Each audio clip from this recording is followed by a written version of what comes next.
Good morning, beautiful person. And look at that, we actually had a little bit of rain. Hallelujah. Anyway, my name is Hadassah Vyatar. I am a life coach and a wellness advocate, and I help you make your self-care easy and convenient. And today, just wanted to do a quick video about the book The One Thing by Gary Keller. Gary Keller is a co-founder of Keller Williams Realty, which is apparently the number one realty company in the world, which is pretty impressive.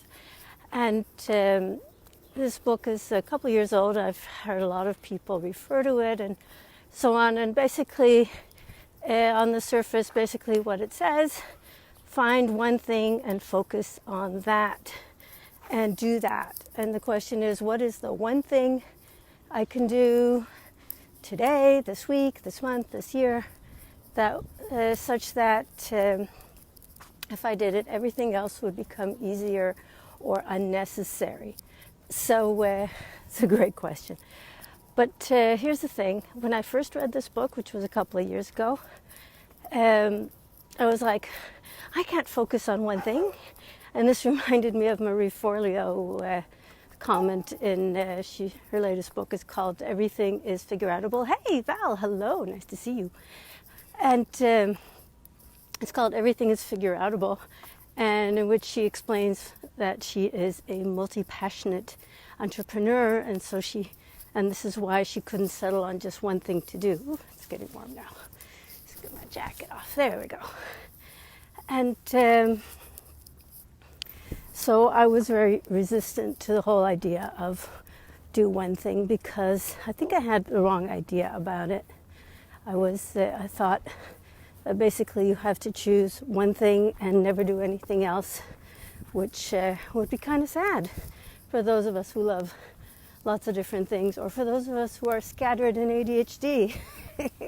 So I just wanted to give you my take on that, and rather quickly, because as usual, my phone is, I need a new phone. Any recommendations? Tell me your favorite phone. I would love to know which phone you have and why you love it, because I think I'm going to be getting a new one pretty soon. So anyway, here's my idea about this. I think people misunderstand what Gary Keller is talking about. And I don't think that it's a matter of to some extent it is a thing about saying no to all the things that are not super urgent. So he has this beautiful process in the book of figuring out what your most important thing is right now. But I think what's important to realize is that this does not mean that this is going to be the most important thing for the rest of your life. And, I was listening to Ryan Holiday as I was walking, and it's right at the end of his book, The Obstacle is the Way. He was chat with Tim Ferriss, which is always fascinating to listen to. And they're actually talking about dropping out of college. And I know this seems to be a tangent, but it's actually related, so bear with me. And Ryan says that people should realize that dropping out of college, especially for young people, he's like all of 26 when they're having this conversation, especially for young people, it's not a life sentence. Drop out of college if you are presented with an opportunity that you absolutely can't pass up. Otherwise, he's like, just do things on the side like Zuckerberg did. He started Facebook while he was a student. He didn't drop out to start Facebook. And but he says, he had decided he dropped out because he was presented with some opportunities that he just couldn't pass up. But he said, I will do it for a year, and if it doesn't work, I'll go back. It did work, obviously. But the point is, what I'm trying to say here is that don't be so black and white. Don't be so all or nothing. Say, I'm going to, in this season of my life, I'm going to focus on the one thing. And the other things that I love and that pull at my heart, I'm not abandoning them forever. I'm making a choice right now to focus my energy, to focus my time on one thing.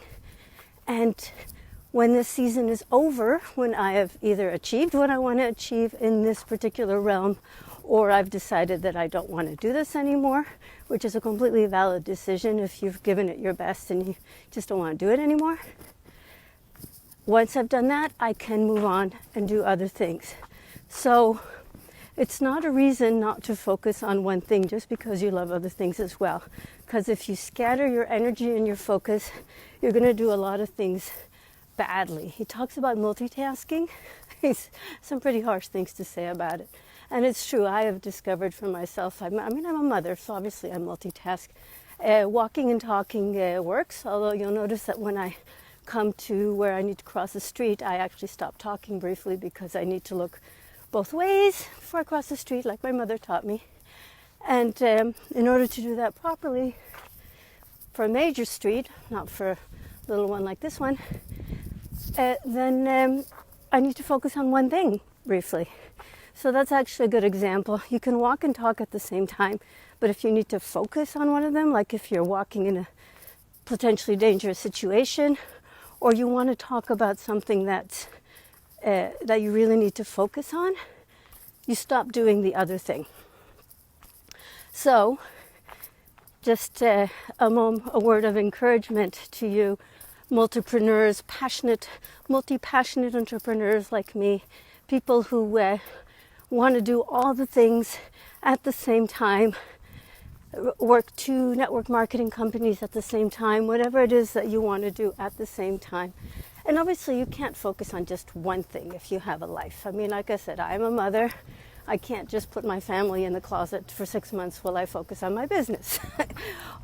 And you know, it can sometimes be valid, like my kids are older, but if you have a newborn and you decide to put your business in the closet for 6 months, that is a totally valid choice, and go ahead and do that if that's what you need to do for your sanity at that moment. But if you are able to focus on things and put other things at a lower level, but just have the one thing that you do every single day that is the focus of what you do, just remember, this is not a life sentence. You're not going to be doing this at this level for the rest of your life. This is a season of focus on that particular one thing. So, have a great day. Remember, I love you. If you like this sort of thing, I have a mailing list where I send 1 email a week with this sort of thoughts and mindset considerations. And if you, oh, hi Norman. And if you would like to get that email, just drop me a message and I will be happy to add you to the list. And if not, then don't. Have a great day. Remember, I love you. Drop me a message if you want to join this mailing list, and I'll talk to you again soon. Bye.